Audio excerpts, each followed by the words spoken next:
Hi, I'm Christopher Donoso, speech therapist, voice enthusiast, and your host of Tell Me Bout It. This is the podcast all about your voice, how we use it, how we find it, and what it means to us. I'll be talking with pros, creatives, and entrepreneurs about the messy, honest, behind-the-scenes stuff that doesn't always make it to the textbooks. Got something to say? Tell me about it. Hello, everybody. Welcome to Tell Me About It. My name is Christopher Donoso. I am a speech and language pathologist and voice therapist. I reside currently in Jersey City, New Jersey, and I specialize in gender-affirming voice therapy and vocal disorders. I'm starting this podcast to kind of share my journey in the field of voice and in my line of work, and to also meet with other people and get a sense of their journey in their line of work, whether it be speech therapy, physical therapy, occupational therapy, customer service, business, all types of walks of lives, but all human stories where people get to share their voices and make a difference in the world. I wanted to start off episode 1 with a little bit of a background on my journey in my line of work of speech language pathology, kind of how I got to where I am now. So I tell this story a lot, but it's kind of just my background. And it's funny because I originally did not want to be a speech therapist. I didn't even know what speech therapy was. I went into university with the expectation of being a physical therapist. And my mother was like, you're going to have to go into school. You're going to do something medically related. And I said, okay, I'll do something medically related as long as I have no chances of kind of killing anyone. And so I kind of decided to go along the route of therapy. And at that time I was a big dancer. So I figured, okay, I'll do physical therapy where I can work with dancers. It's still science related, and I get to blend together my two passions of dance and science. I go into university and it is much more difficult than I thought it'd be. I had a hard time with all my classes. I was failing, regardless of how long I was staying after class, coming early, going to tutoring sessions, going to fish bowls where we were studying for tests. Really didn't matter. I was still not keeping up with my grades as best as I could. And so I go to my counselor, and eventually she's like, I don't think you're going to be able to get into the program at this rate, so we have to look into other options.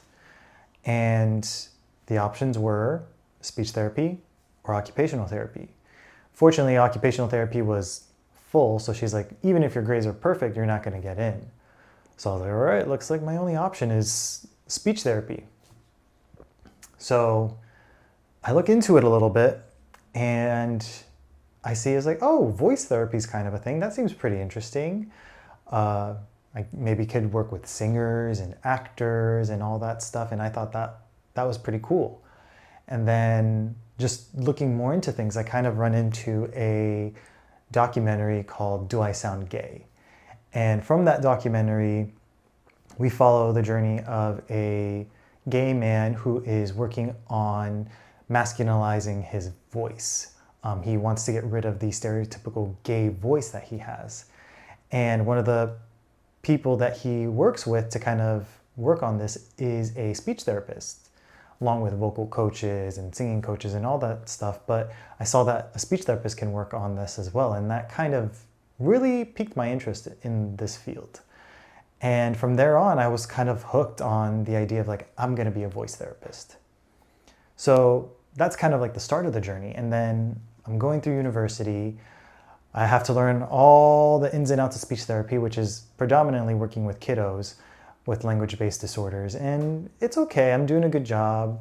I'm passing my classes. I'm doing much better. And I go to the voice. We finally get to voice. And I'll be honest, mostly we learn about is just disorders and not really treatment. And I still didn't feel like I knew what I needed to know. But at one point, my professor is saying to me, my professor is helping me throughout a lot of this process. And when we finally get to a section about affirming voice. So gender affirming voice, that was something that I was like, wow, that's a thing. That's something we can do. We can work with trans and non-binary clients and like help them kind of get a voice that they prefer or that like aligns with them. And she was like, yeah, that's something that we do. Not something that I know a lot about, but something that we do. So she kind of proposes something to me where she's like, all right, there's a conference coming. I highly recommend you go. There's going to be a lot of information on gender affirming voice. How about you go and then you get a lot of information and you present to the class this section of gender affirming voice, which was, I thought that was great. That was a great opportunity for me to kind of dip my toe in the water.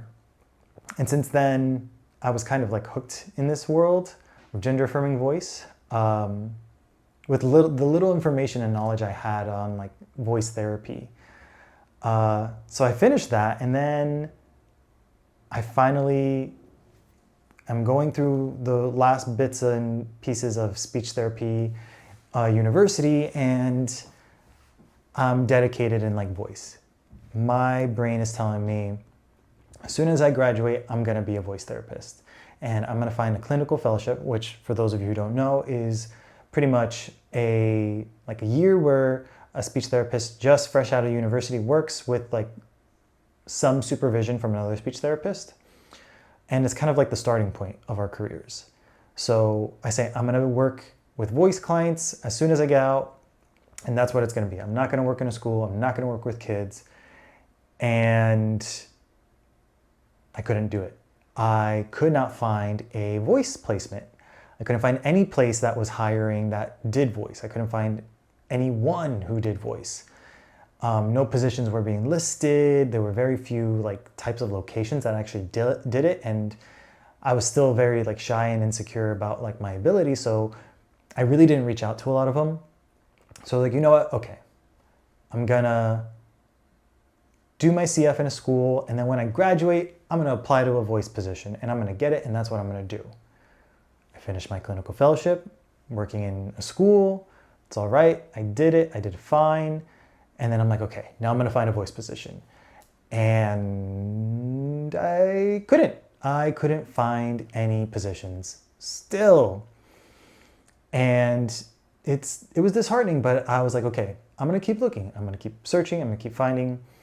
I was able to get a job at a specialized school setting where I worked with kids with multiple complex needs, typically with visual impairments, and it was great. I loved that position. But my goal was still always to work with voice clients.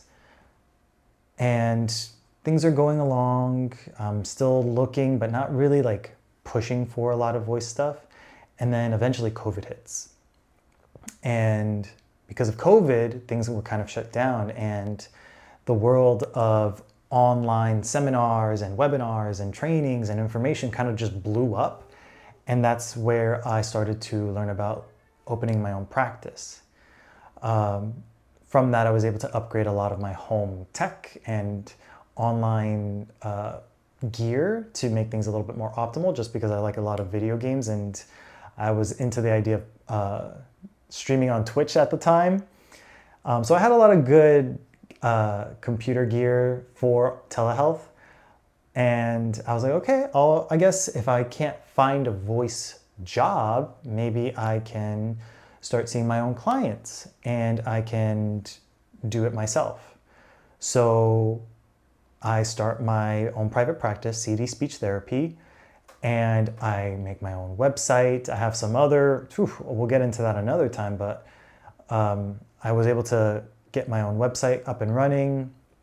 I made it so people can book me, and I kind of just like left it at that, hoping that like no one would do anything. I didn't really get into advertising, but to my own bewilderment, eventually someone booked me, and I was like, oh no, I have to do this. So I get my first client, who's a trans female client in Jersey, and I don't think I'd be where I am now if it wasn't for her. I was very upfront with her with my current knowledge and skill sets, which was reflected in my fee, which was very low. So I was like, hey, I'm still new to this. My fee is low because I'm learning, so I just want to be transparent in that. And she was totally okay with it. And I guess because of that she was okay with it because there was nothing else out there. And I guess I was kind of just starting it in my area. So I was able to practice some things and try some things out, go to trainings and webinars and seminars, and then bring them back to her. And she was always down to like try whatever new thing I learned and give me feedback in terms of like what she felt, if it helped her or not, and so on and so forth. And from there, I was able to kind of slowly develop my own therapeutic plan. And slowly but surely, I started to get a few more clients. Again, mostly gender affirming voice clients. And then from there on in, I was able to finally get a position at a university hospital where I did more voice therapy. And there I was finally able to work with vocal disorders. And I learned so much when I was in that position. And I learned about health insurance. I learned about treating different types of clients from all walks of life with all different types of disorders. But what I think I really learned, the most important thing that I learned when I had that role was that, I'm basically doing this on my own still while I'm in this hospital. I think prior to that, I thought I needed this big amount of experience and training and support in order to work with vocal disorders.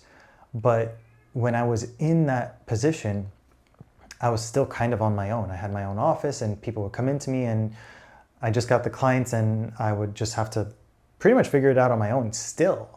So it pretty much prompted me to be like, all right, I'm still doing it on my own. I'm just going through this middleman of the hospital. Why don't I just literally do it on my own? So from there on, I left the hospital position and I've been working with early intervention and other small private practice to kind of just make ends meet, but putting a lot of my focus and energy in my own private practice to do voice. And from there on, I've been learning about entrepreneurship and the things that I need to do to kind of make my business flourish. A lot of things that I'm not entirely comfortable doing, social media being one of them that I am just not used to, but getting better at, I guess. So through there, I'm kind of also exploring the idea of podcasting, and always something that I enjoy. I mean, for heaven's sake, I'm a speech therapist. I talk nonstop all the time. So I thought, what better thing to do for exposure and connecting than podcasting? So yeah, my goal for this podcast is to really connect with other people of all walks of life and to share their stories and see how they have been able to make a difference using their voice in their field of work. While I'm still working on making changes in my area, my goal right now is to use my voice to kind of help other people who were in my shoes and give the support that I never really got. I feel like it's very disheartening to see that in my line of work in the speech therapy world that things really haven't changed much. And in my area still, there's still not a lot of voice positions, and I still get inquiries from other students seeing if I'm hiring. And fortunately, my practice is still very modest, where I am just a solo practitioner. But my goal is to eventually open up my own practice and be able to take on students and give other people that opportunity of learning voice and learning how to do voice therapy for learning how to do what they really wanted to do. And I hope to also not only help students, but also help trans and non-binary clients find their voices in a space that is affirming and safe for them. Being a gay male, I can only imagine some of the difficulties that they go through, but my line of work is predominantly heterosexual female, and there's amazing clinicians out there who have done the work and are amazing allies. But I think more representation is still needed in the speech therapy world. So I want to be able to open the doors for more gay, non-binary, trans clinicians. That way a client can come to a therapist that they see themselves in. And they can feel wholeheartedly safe and comfortable with whoever they want to work with. And the only way that's going to really happen is if we have more opportunities for people to learn and do what they truly want to do, instead of having to go through hoops and learn all these extra things and do these extra things that they didn't really expect to do. So yes, a lot more coming along the lines with the podcast, with the social media, with CD speech therapy. But I wanted this first episode to just be an intro in who I am and what I do. And we'll have a lot more topics along the lines and a lot more guests along the line too, to kind of share their stories and talk about what they do and how they've made a difference using their voice. So thank you everybody for tuning in to Tell Me About It, and I'll see you next time. See ya.